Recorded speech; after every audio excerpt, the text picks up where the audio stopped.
2 empty chairs. That's what faced me when my name was called at Harvard Yard. No roses, no cameras. Just 2 name cards Mom and Dad fluttering in the breeze while Miss Texas blared 2,000 miles away. Hours later, one photo from my cousin flipped our town upside down. The perfect family finally met the truth. Church whispers, community pages on fire. And me, I didn't argue. I didn't chase. I made one decision that changed everything forever. You want to know how the applause at my graduation became their reckoning? Stay, because the next 10 minutes explain why I never looked back. Where are you watching from? I was born and raised in Abilene, Texas, a small town where everyone knows your story before you even live it. Sundays were for church, Wednesdays for gossip, and every family had a role to play. Ours was supposed to be the perfect one, at least that's what my mother worked so hard to make people believe. My mother, Linda Hart, used to be Miss Texas back in the 80s. She never really took off the crown, just traded it for a family she could parade. To her, beauty wasn't just skin deep, it was sacred. She called it the Hart legacy, like it was some kind of royal bloodline passed through sequins and smiles. My father, Robert Hart, owned a small auto repair shop on the edge of town. He was quiet, soft-spoken, the kind of man who thought silence kept peace. He rarely contradicted my mother, and when he did, it ended with that tired phrase he always used, "Let it be live." As a kid, I thought those words meant love. As an adult, I realized they meant surrender. Then there was my sister Savannah, 6 years younger and the sunshine of the Hart family. Mom said she had the kind of smile that wins rooms. Savannah grew up in a world of ruffled dresses, glitter crowns, and posture lessons, while I grew up behind the curtain zipping up her gowns and carrying her heels. I wasn't bitter, not at first. I just believed that if I worked hard enough, Mom would notice me too. I was the quiet one with straight A's, debate trophies, and an obsession with law books. But every time I showed her another certificate, she'd say, "That's nice, honey, but remember, confidence makes you beautiful." It took me years to realize that in her language, beautiful meant worthy. Our house was a museum of her glory days, photos of her pageant wins, then Savannah's junior crowns. My face appeared only in the background, blurred between their smiles. The truth is, I stopped trying long before Harvard. I learned to build my pride in silence, to celebrate alone. When I got my acceptance letter, I thought maybe finally I'd earned a place in that family portrait. But when the big day came, when the applause rose and those 2 front-row chairs sat empty, I understood. Perfection was never the truth. It was just the story my mother told the town. And for the first time in my life, I stopped wanting to be in it. Harvard was supposed to be my clean slate, the one place where the Hart legacy didn't exist. In Cambridge, no one cared who wore the crown of Miss Texas. All that mattered was what you could prove on paper, in class, in court. For the first time, I felt seen for my mind, not for my posture. Still, every achievement came with that quiet echo. Would she care? Would she even notice? So months before graduation, I did something I swore I'd stopped doing. I tried again. I spent 2 weeks writing the perfect message. It was short, polite, hopeful. The graduation ceremony will be June 10th at Harvard Yard. It would mean the world to me if you and Dad could come. I've already booked your hotel and bought your flights. Love, Venessa. I hovered over the send button for a full minute before finally pressing it. Then I waited. A day passed, then 2, then 5. Finally, her name lit up my phone. June 10th is the Miss Texas Finals. Savannah's worked so hard for this. You understand. 4 words. You understand. They burned hotter than any insult. It wasn't even a question. It was a command, an assumption that I would fold, that I would keep playing the same role. I always had the understanding daughter, the background character in her perfect picture. I stared at the screen until the letters blurred, then turned my phone face down. Outside my dorm window, snow fell in slow, quiet spirals, the kind of silence that doesn't comfort, but cauterizes. That night, I walked to the library, the one place where I'd built myself, piece by piece. Between the towering shelves of law journals, I opened my old journal, the one I'd started back in Abilene when no one clapped for me. I flipped through the pages filled with small victories notes to myself and stopped on a quote my grandfather, Judge Walter Hart, once wrote in his careful handwriting: "You don't need anyone's spotlight to be seen. Just stay whole." I sat there for a long time tracing those words. Something in me shifted. Not an explosion, just a quiet, irreversible tilt. Maybe I'd never have her applause. Maybe I'd never be the one who shines, but I could be the one who stops begging for light. So I folded the graduation invitation, placed it inside the back cover of that journal, and whispered to no one, "You wanted me to understand Mom fine. I finally do." It wasn't anger that filled me, it was clarity. And that clarity was the beginning of everything that came next. The night before graduation, the world outside my dorm room smelled like rain and lilacs. Inside my suitcase sat half-zipped on the bed, black heels, crimson gown, and one empty envelope where the family photos should have been. For weeks, I'd pretended not to care. I told my friends my parents were too busy to make it. I said it with a smile sharp enough to hide the sting. But that night, as the clock ticked toward midnight, the truth finally settled. They weren't coming, and I wasn't surprised. I opened my phone one last time. The message thread with Mom Linda Hart was short, lifeless. "You understand" still glowed like a scar I couldn't erase. Below it, a string of unread texts from my father Robert, all simple and safe, "Proud of you, kid." No punctuation, no calls. Just his same old silence wrapped in politeness. For the first time, I didn't reply. Instead, I scrolled through my photo gallery snapshots of study nights, debate wins, campus winters. Then, I reached the one I'd taken weeks earlier, 2 empty chairs under the Harvard banner during rehearsal. Something about that image stopped me. I stared at those chairs until a thought surfaced, soft but certain: if they won't sit there, I will. That's when I started writing.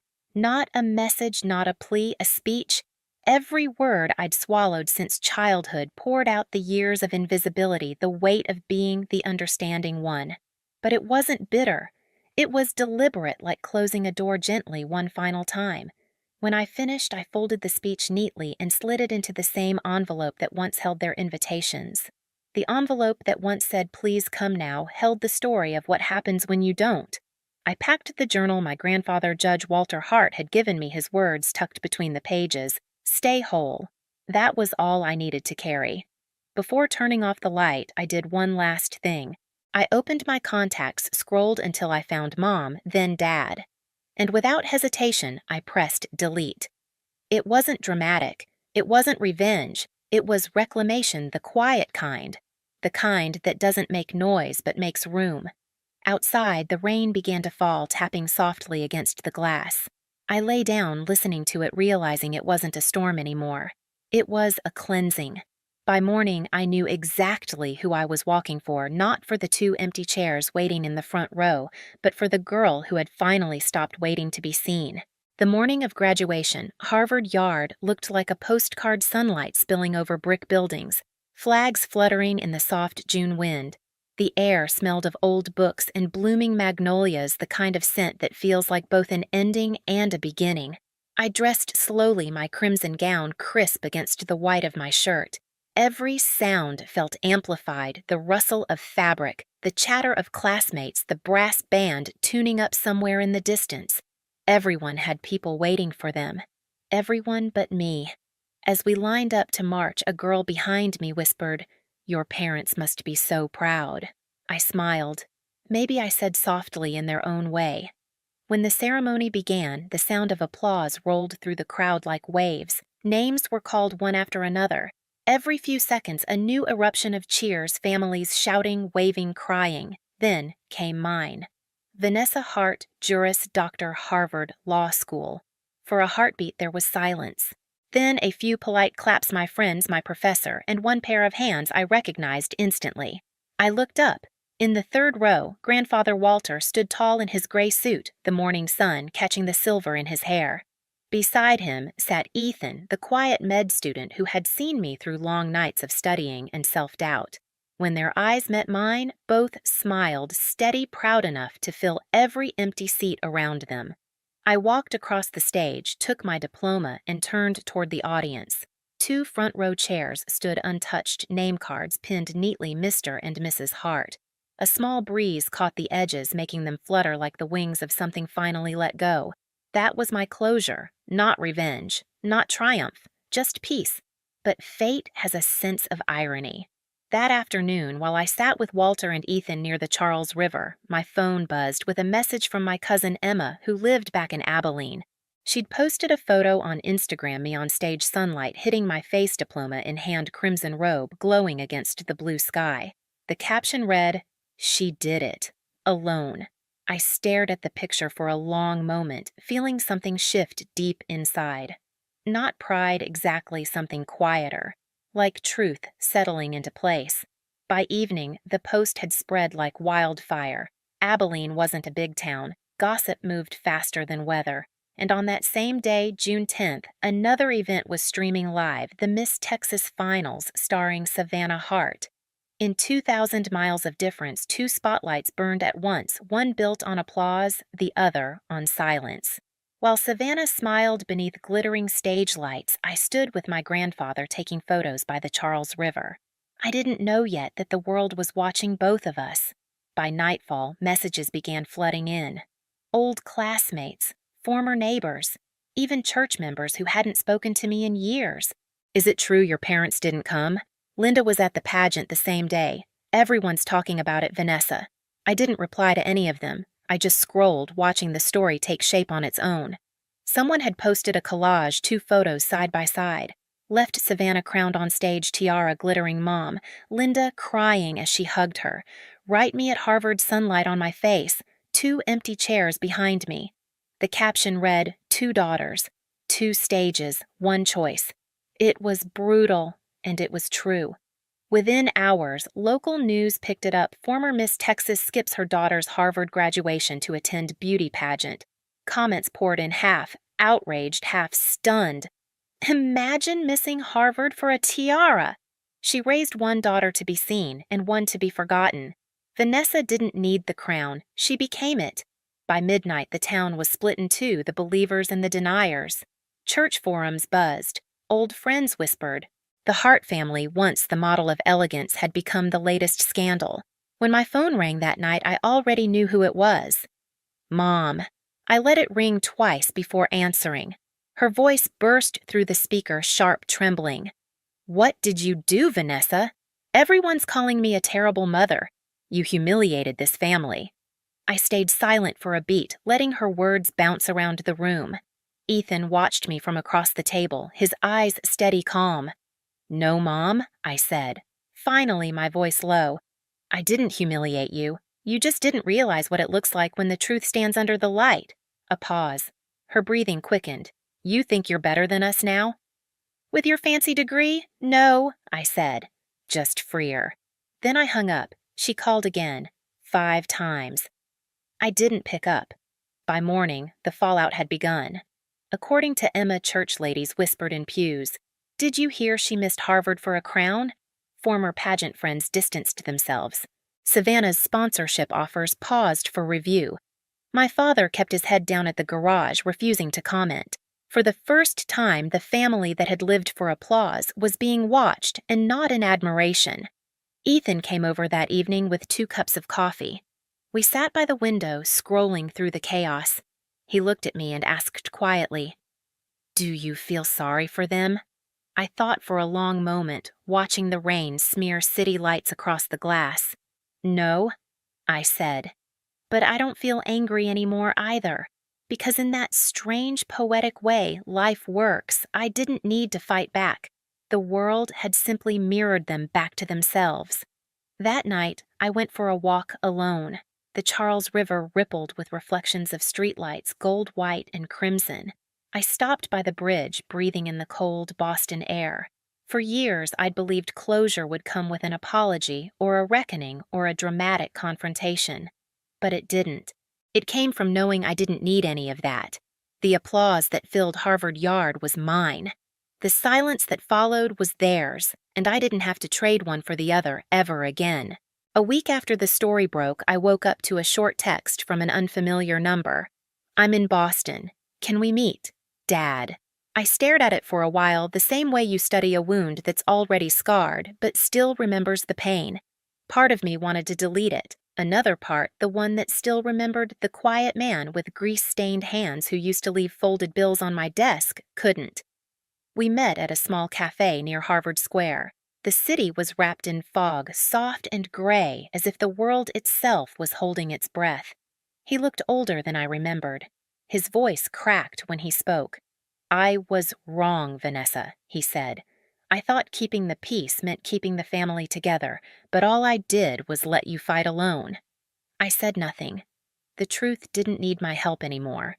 He reached across the table, fingers trembling. "I don't expect forgiveness. Just thank you for becoming the person I didn't have the courage to be." I nodded once. That was enough. Later that evening, Mom called.